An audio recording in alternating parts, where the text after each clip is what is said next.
जय श्री राम, हर हर महादेव। मैं अधिवक्ता भागेश श्रीवास्तव वाराणसी से आप लोग के समक्ष उपस्थित हूँ एक नया वीडियो लेकर नए ऊर्जा के साथ। और मुझे विश्वास है कि आप लोग भी ऊर्जावान होंगे। हम लोग चर्चा कर रहे थे भारतीय नागरिक सुरक्षा संहिता अधिनियम जो नया पास हुआ है पार्लियामेंट द्वारा और 1 जुलाई 2024 से लागू होगा, उसमें और पुराने संहिता में भारतीय दंड प्रक्रिया संहिता 1973 में क्या अंतर है, इस चीज़ को हम लोग देख रहे थे। आज हम लोग अपील के प्रावधान को देखेंगे कि अपील के प्रावधान की क्या व्यवस्था है। चूँकि पुराने अधिनियम में, पुराने अभी नहीं कह सकते, अभी तो वर्तमान में यही चल रहा है, अध्याय 29 में धारा 372 से लेकर धारा 394 तक में वर्णन किया गया था। नए अधिनियम में अध्याय 31 में है 31 में, और धारा 413 से लेकर 435 में इसका उल्लेख किया गया है। हम लोग एक एक करके देखेंगे इसमें क्या अंतर है। तो अंतर की जहाँ तक बात है, इसमें कहीं अंतर नहीं दिख रहा है। पहला जो धारा है 413 वो इक्वावेलेंट है धारा 372 के। धारा 372 में भी यही बात कहा गया था, no appeal shall lie from any judgment or order of a criminal court except as provided for by this court और by any other law for the time being in force. और प्रोविजो जो जोड़ा गया था उसमें सन 2009 में, तो उस प्रोविजो को भी यथावत रखा गया यहाँ कि अगर जो कोई चाहे तो कोई विक्टिम हो और उसके खिलाफ यदि कोई दंडादेश पारित किया गया है या कोई ऐसा दोष सिद्धि के स्तर पर जिसमें न्यूनतम दोष सिद्धि दी गई है जबकि अधिकतम दोष सिद्धि की बात थी उसमें, और कोई ऐसा प्रतिकर है जो अपर्याप्त प्रतिकर दिया गया है, तो वहाँ पर वो विक्टिम माना जाएगा और वो फिर अपील कर सकता है। उसके लिए जरूरी नहीं है कि अपील का कोई प्रावधान हो तभी करेगा। वैसे एक कहावत है इसमें कि अपील जो है अधिकार के रूप में नहीं है, जब तक स्टेटूटरी राइट के रूप में आपको कहीं ना व्यवस्था दी गई है तब तक आप अपील नहीं कर सकते हैं।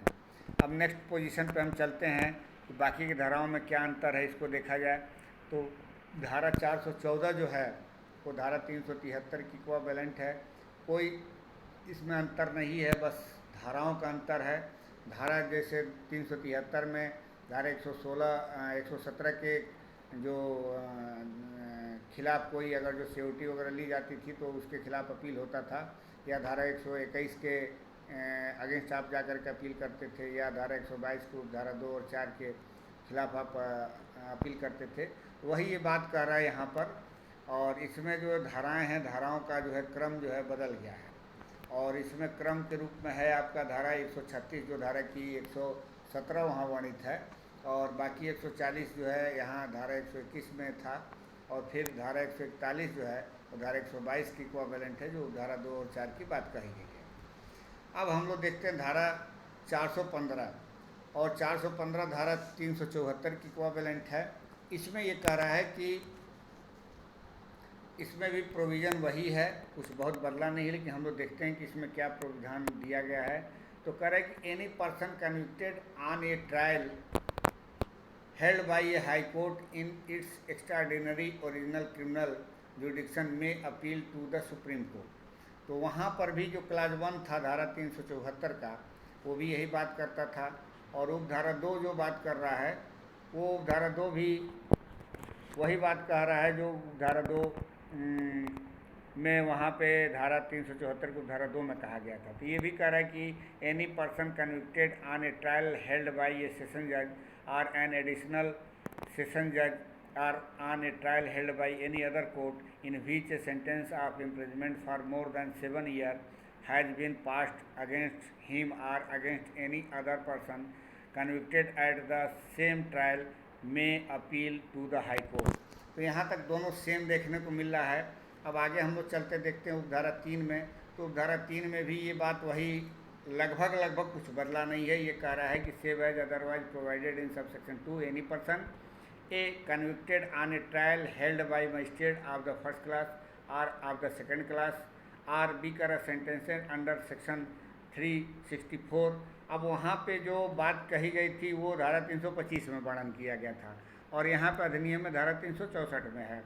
और सी कह रहा है कि in respect of whom or order as has been made or a sentence has been passed under section 401 by any magistrate. और वहाँ पे जो बात कही गई थी जो धारा सी में, तो सी में जो बात कही गई थी वो धारा 360 की बात की गई थी और यहाँ पे उसको धारा 401 में बात कहा गया। मतलब जो धारा 360 है प्रोबेशन पे छोड़ने की बात, तो उसकी यहाँ पे धारा 401 में है। तो ये करे may appeal to the court of session. तो यहाँ पर भी कोई अंतर देखने को नहीं मिलता है। और फिर जब हम देखते हैं धारा 4 को जो अमेंड करके यहाँ पे लाया गया था 1973 वाले एक्ट में, ये सन 2018 में अमेंडमेंट किया गया था, तो यहाँ पे क्लाज को हूबहू ऐसे ही रख दिया गया है। और जो धाराएं हैं वहाँ पे जो 376 A B D A D B A B C D, तो वो यहाँ पे जो धाराएं हैं आईपीसी में, वो धारा 65, 66, 64, 65, 66, 67, 68, 70 और 71 के रूप में दिया गया है। तो ये कुछ अंतर नहीं है, सिर्फ धाराओं का अंतर है। अब हम लोग देखते हैं धारा 416 में क्या कहा गया यहाँ। तो वहाँ पे धारा 375 में जो बातें कही गई थी लगभग बातें वही यहाँ भी कही गई हैं। Notwithstanding anything in section 415 where an accused person has pleaded guilty and has been convicted on such plea there shall be no appeal.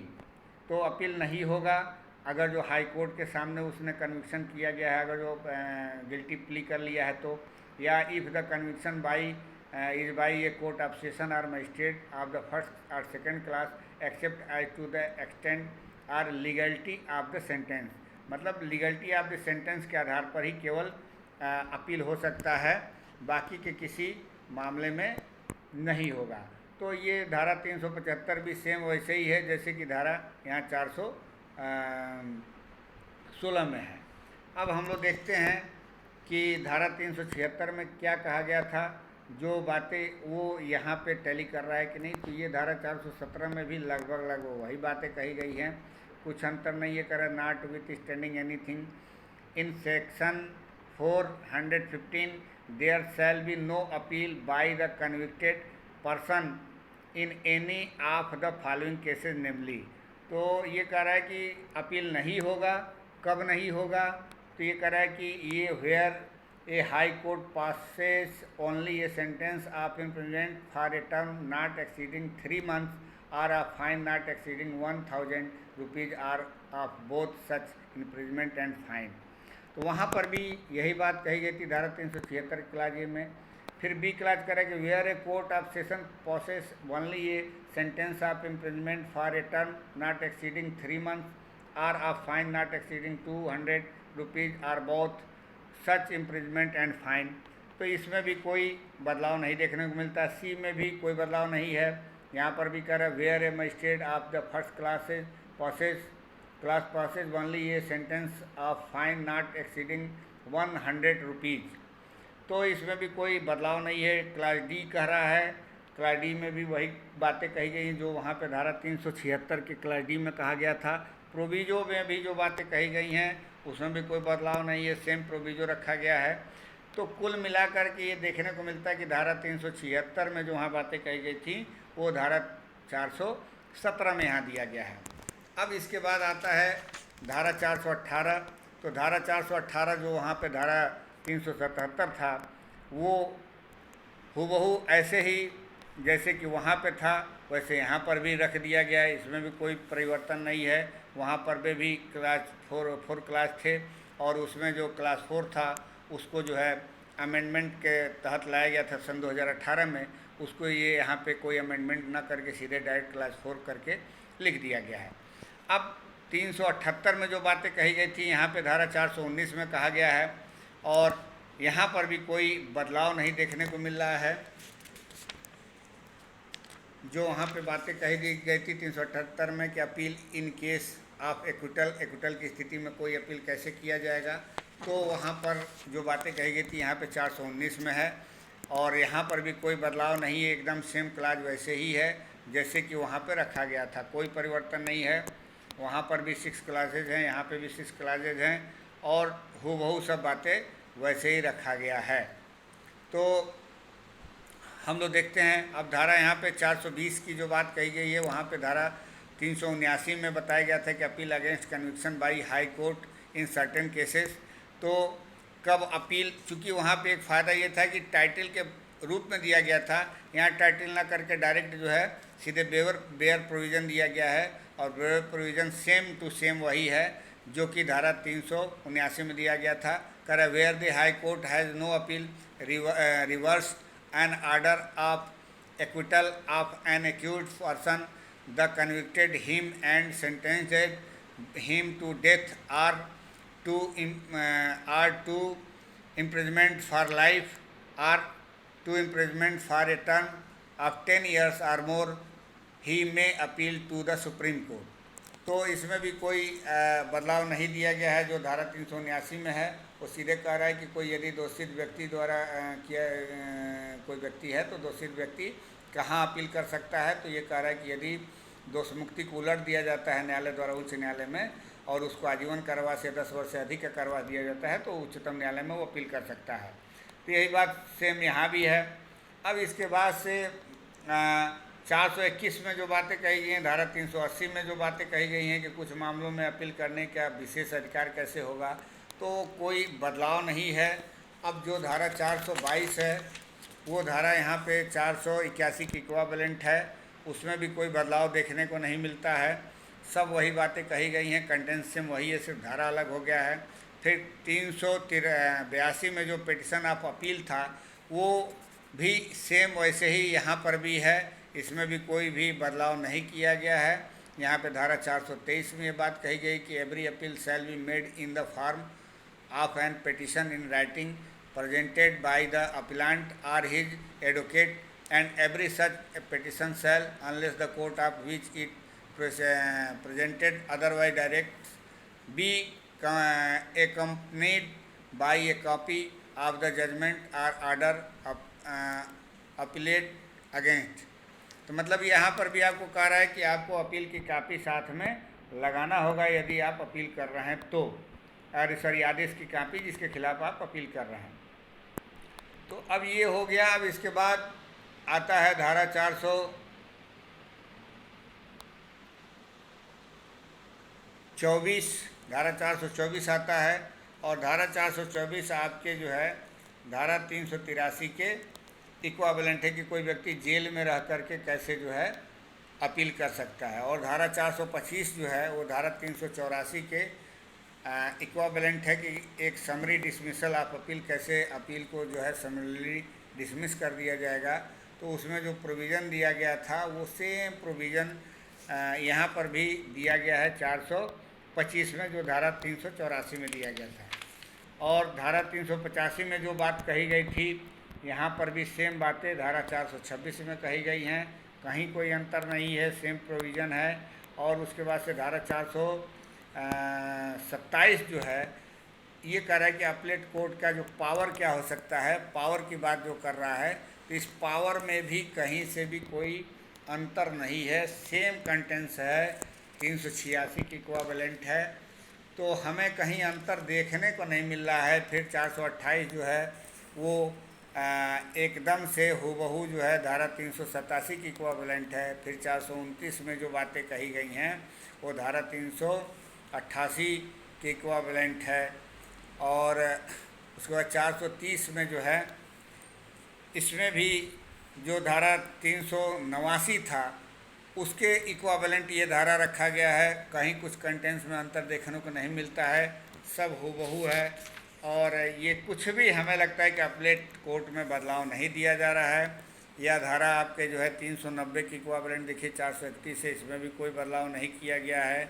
या 391 392 का जो प्रोविज़न था, जो कि मतलब जहां अपील दो न्यायाधीशों द्वारा अगर जो होता है, अपील में दो न्यायाधीशों का बेंच है, अगर दोनों का समान मत है तो कहाँ जाएगा, तो फिर ये तीसरे किसी बेंच के पास जाएगा जिसमें आखिरी उसका डिसीजन होगा।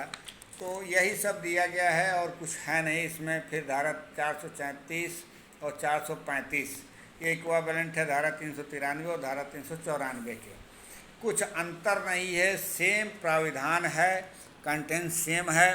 तो हम लोग देख रहे हैं कि जो अध्याय आपके 29 में दिए गए थे, धारा 372 से लेकर के धारा 394 अपील का प्रावधान, वो यहाँ पे अध्याय 31 में धारा 413 से लेकर के धारा 435 तक में वर्णन है।